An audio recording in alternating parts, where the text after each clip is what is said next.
پاکستان انگوروں کے باغ میں مزدور۔ کیونکہ آسمان کی بادشاہی اس گھر کے مالک کے مانند ہے جو سویرے نکلا تاکہ اپنے پاکستان میں مزدور لگائے، اور اس نے مزدوروں سے 1 دینار روز ٹھہرا کر انہیں اپنے پاکستان میں بھیج دیا۔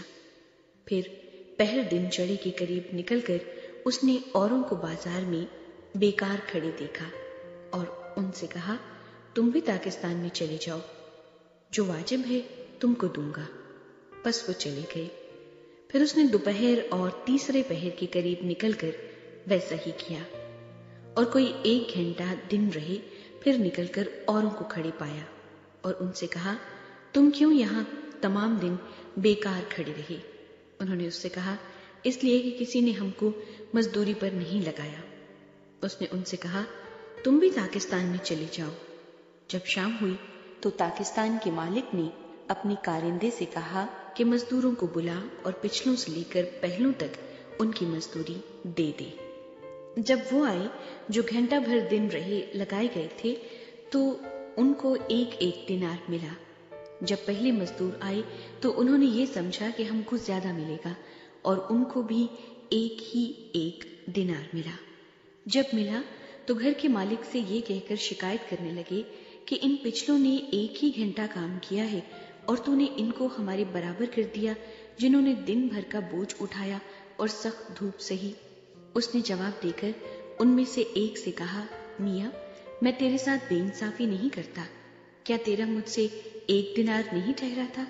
جو تیرا ہے اٹھا لے اور چلا جا۔ میری مرضی یہ ہے کہ جتنا تجھے دیتا ہوں اس پچھلے کو بھی اتنا ہی دوں۔ کیا مجھے روا نہیں کہ اپنے مال سے جو چاہوں سو کروں؟ یا تو اس لیے کہ میں نیک ہوں بری نظر سے دیکھتا ہے؟ اسی طرح آخر اول ہو جائیں گے اور اول آخر۔ یسوع مسیح کے مصائب اور موت کا تیسری مرتبہ بیان۔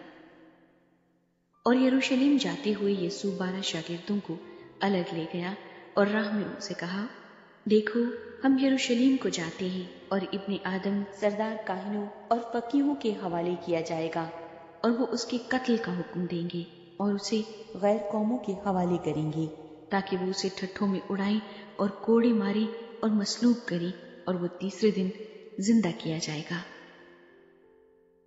ایک ماں کی درخواست۔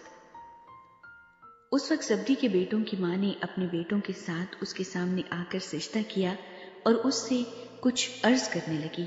اس نے اس سے کہا کہ تو کیا چاہتی ہے؟ اس نے اس سے کہا، فرما کہ یہ میرے دونوں بیٹے تیری بادشاہی میں تیری دہنی اور بائیں طرف بیٹھیں۔ یسوع نے جواب میں کہا، تم نہیں جانتے کہ کیا مانگتے ہو۔ جو پیالہ میں پینے کو ہوں کیا تم پی سکتے ہو؟ انہوں نے اس سے کہا، پی سکتے ہیں۔ اس نے ان سے کہا، میرا پیالہ تو پیو گے، لیکن اپنے دہنے بائیں کسی کو بٹھانا میرا کام نہیں، مگر جن کے لیے میرے باپ کی طرف سے تیار کیا گیا انہی کے لیے ہے۔ اور جب 10 نے یہ سنا تو ان دونوں بھائیوں سے خفا ہوئے، مگر یسوع نے انہیں پاس بلا کر کہا، تم جانتے ہو کہ غیر قوموں کے سردار ان پر حکم چلاتے اور امیر ان پر اختیار جتاتے ہیں۔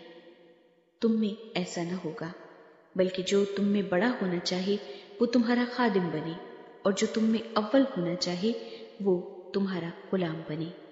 چنانچہ ابن آدم اس لیے نہیں آیا کہ خدمت لے، بلکہ اس لیے کہ خدمت کرے اور اپنی جان بتیروں کے بدلے فدیے میں دے۔ 2 اندھوں کو شفا۔ اور جب وہ یریہو سے نکل رہے تھے ایک بڑی بھیڑ اس کے پیچھے ہوئی، اور دیکھو 2 اندھوں نے جو راہ کے کنارے بیٹھے تھے یہ سن کر کہ یسوع جا رہا ہے چلا کر کہا، اے خداوند ابن داؤد ہم پر رحم کر۔ لوگوں نے انہیں ڈانٹا کہ چپ رہے، لیکن وہ اور بھی چلا کر کہنے لگے، اے خداوند ابن داؤد ہم پر رحم کر۔ یسوع نے کھڑے ہو کر انہیں بلایا اور کہا، تم کیا چاہتے ہو کہ میں تمہارے لیے کروں؟ انہوں نے اس سے کہا، اے خداوند یہ کہ ہماری آنکھیں کھل جائیں۔ یسوع کو ترس آیا اور اس نے ان کی آنکھوں کو چھوا، اور وہ فوراً بینا ہو گئے اور اس کے پیچھے ہو لیے۔